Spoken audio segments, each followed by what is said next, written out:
కోరికం పూరించనే రాముని తీరు శ్రీరాముని తీరు అచల్ సమరం చేద్దామంటూ సైన్యం కదిలొచ్చనే హనుమంతుల తీరు ఇది ఆంధ్రుల పోరు ఒక యుద్ధం పుట్టింది సీమాంధ్రుల కోసం ఈ రాక్షస పాలననే చేస్తాము రాగంతం మీ కత్తులకు నెత్తులను వంచదు మా పౌరుషం దుమ్ దుమ్ దుమ్ తాం దుంకాడుతాం దుమ్ములేస్తుంటే పసుపు చెండెగరేస్తాం దుమ్ దుమ్ దుమ్ దుమ్ తాం దుంకాడుతాం శనగర్జనతో చంద్రన్న గెలుపును చూస్తాం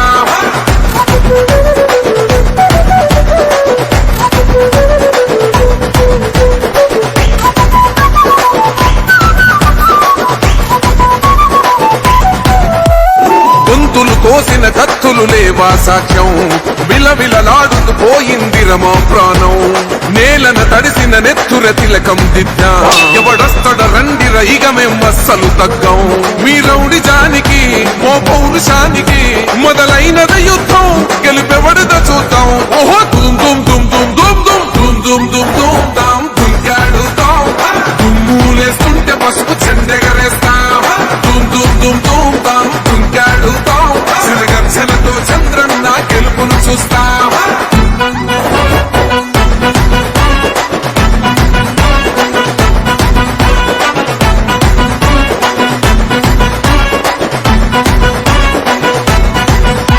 అంబేద్కర్ ఎవరు దళిత ద్రోహని అంటే వేలెత్తి చూపుతున్నాడు నీ ప్యాలెసు వైపే ఆడబిడ్డల న్యాయాలను చూడలేకనే కొండ దిగర కనక దుర్గమ్మ ఉగ్ర రూపమే కులగచ్చి కొడుకులా మతమే విడిచేలా అమ్మోరే పలికేక పెట్ట వీర వనితలా దుమ్ దుమ్ దుమ్ దుమ్ దుమ్ దుమ్ దుమ్ దుమ్ దుమ్ దుమ్ దుంకాడు.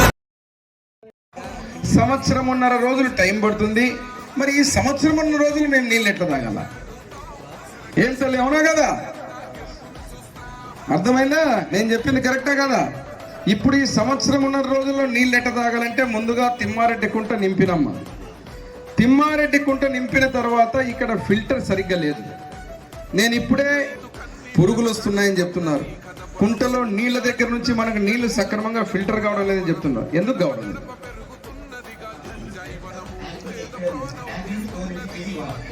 మరి ఎందుకు చేయడం లేదు?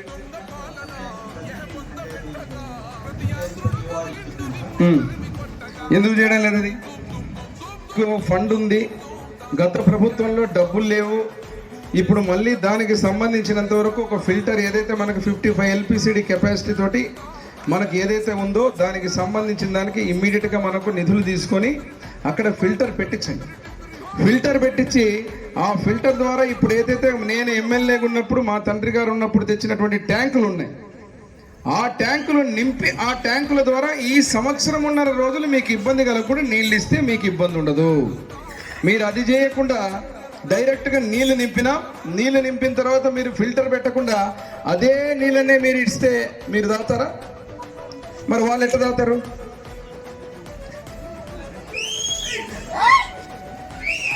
మైక్ తీసుకోండి. మీరు తాగుతారా? మరి వాళ్ళు ఎట్లా తాగుతారు?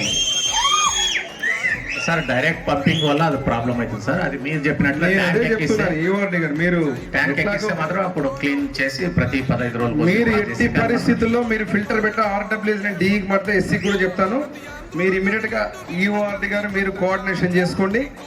ఇమ్మీడియట్ గా మీరు దానికి ఫిల్టర్ కి ఏదైతే ఎస్టిమేషన్ వేసి ఫిల్టర్ పెట్టి అక్కడ నుంచి ఆ నీళ్ళ దగ్గర నుంచి ఈ ట్యాంకులు ఏదైతే నిరుపయోగంగా ఉన్నాయో నిరుపయోగం ఉన్న దానికి చేయండి. తర్వాత రెండవది డిస్ట్రిబ్యూషన్ జలజీవన మిషన్ మనం చేసాము. ఇప్పుడు ఎన్ని కిలోమీటర్లు నాకు లెక్కలు రావు, డాక్టర్ని కిలోమీటర్లో చెప్పండి. 6.5 కిలోమీటర్స్. మరి నందవరం మీకు మనకు ఎన్ని వార్డులు? 12 వార్డులలో మీకు వార్డు వారీగా ఇప్పుడు మనం భోంచేసిన తర్వాత నేను నడవను, బండి మీదే వస్తా. మీరు అన్ని వార్డులు చూపించి ఎక్కడెక్కడైతే ఎన్నెన్ని కిలోమీటర్ల లైన్లు వేస్తున్నారో వచ్చిన తర్వాత చూసుకొని ఆ రోడ్లు ఎక్కడైతే ఓపెనింగ్ ఉన్నాయో అవి చేస్తూ ఇవి కూడా చూసిన తర్వాతనే నేను నందవరం నుంచి బయలుదేరుతాను. మళ్ళీ మీరు 5 గంటలైనా 6 అయినా మొత్తం నాకు అన్ని ఏరియాలో 6.5 కిలోమీటర్లు ఎక్కడెక్కడ పడుతున్నాయో ఆ పైప్ లైన్ చూసిన తర్వాత మనం లిస్టు మొత్తం ఫైనల్ చేసుకొని చిట్ట చివరి ప్రాంతం ఏదైతే ఉందో నందవరంలో అక్కడ వరకు కూడా పైప్ లైన్ వచ్చే విధంగా ఇది శాశ్వత ప్రాజెక్టు కాబట్టి దాన్ని ఏర్పాటు చేస్తామని చెప్పి మీకు తెలియజేస్తున్నాం తల్లి. అంతేకాకుండా ఎన్ని కనెక్షన్స్ ఇచ్చారు ఇక్కడ? 2040 కనెక్షన్స్. 2040 కనెక్షన్స్ ఎంత ఎల్పిసిడి? 40 ఎల్పిసిడి. మరి 55 ఎల్పిసిడికి మనం డిజైన్ చేసాం రానున్న గ్రిడ్.